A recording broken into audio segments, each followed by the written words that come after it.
ભારતીય જનતા પાર્ટીના નવા બનેલા પ્રદેશ પ્રમુખ દ્વારા ગેનીબેન ઠાકોરને લઈને એક ટિપ્પણી કરવામાં આવી હતી। એ બાદ આપણે જોયું કે કોંગ્રેસના ઠાકોર સમાજના જે નેતાઓ છે એ લોકોની અંદર ભારે રોષ જોવા મળ્યો અને આજે ગેનીબેન ઠાકોરને ન્યાય મળે અને તેના જ સમર્થનમાં આખી એક મોટી રેલી કાઢવામાં આવી છે, આવેદનપત્ર આપવામાં આવ્યું છે અને હવે આ સમગ્ર મામલે નવી જ રણનીતિની સાથે મેદાને આવ્યા છે ગુલાબસિંહ રાજપૂત। સમગ્ર મામલો શું છે, અત્યારે હાલ ત્યાં પરિસ્થિતિ શું છે તેની વાત આ વિડીયોમાં। નમસ્કાર, હું હંસિની અને તમે જોઈ રહ્યા છો નિર્ભય ન્યૂઝ।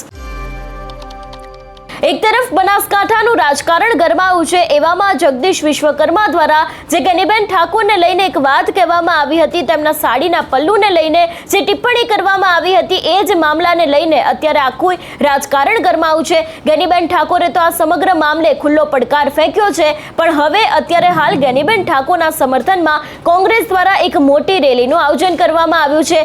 આપણે જોયું કે પોલીસ પણ ત્યાં પહોંચી ગઈ હતી, પોલીસ સાથે પણ ક્યાંક બોલાચાલીના દ્રશ્યો સામે આવ્યા હતા। મહિલાઓનું અપમાન નહીં ચલાવી લેવામાં આવે એવી પણ વાત કોંગ્રેસ દ્વારા કરવામાં આવી છે, પણ જે રીતે અત્યારે હાલ મોટી સંખ્યામાં લોકો ત્યાં પહોંચ્યા હતા, પોલીસ પણ પહોંચી હતી, આવેદનપત્ર આપવામાં આવ્યું હતું, એ જ સમગ્ર વિષયને લઈને હવે ગુલાબસિંહ રાજપૂત મેદાને આવ્યા છે।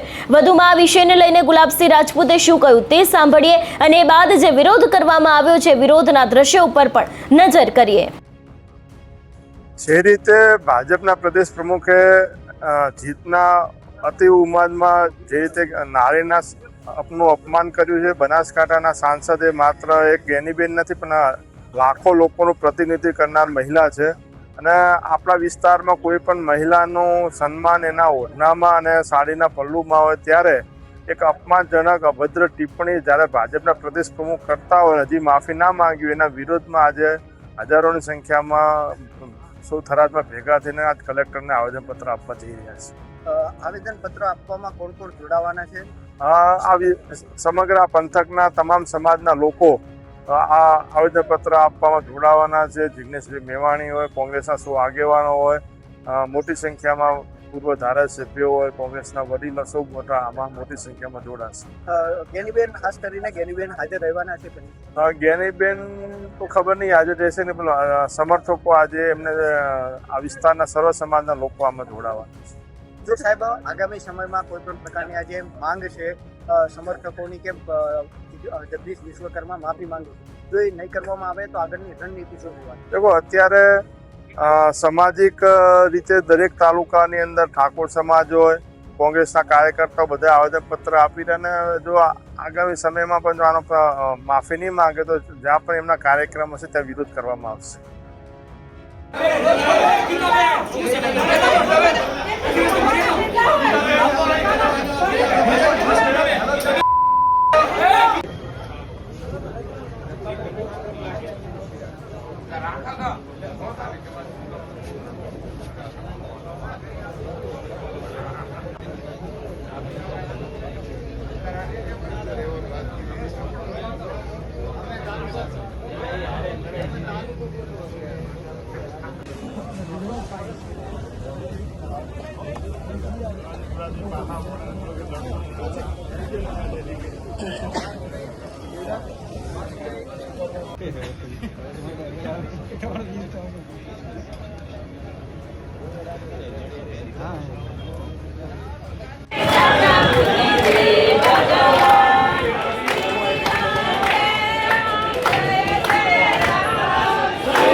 माफी मांगो गेनીબેન जिंदाबाद जिंदाबाद जिंदाबाद कांग्रेस पार्टी जिंदाबाद हाय हाय हाय हाय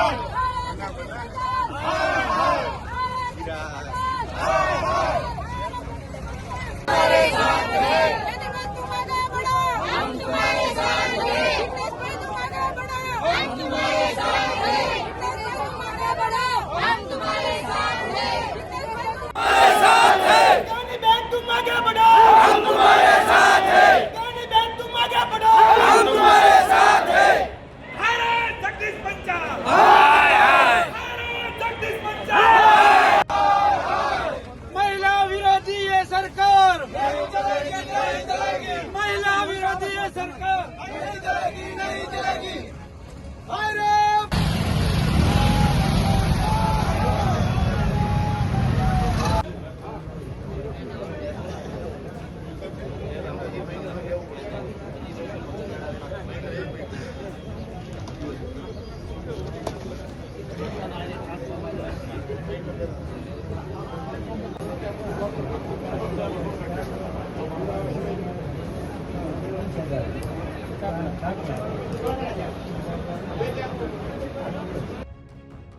એક તરફ આપણે જોતા આવ્યા છીએ કે બનાસકાંઠાનું રાજકારણ ગરમાયું છે. ગેનીબેન ઠાકોરને લઈને આજે ટિપ્પણી આપવામાં આવી છે.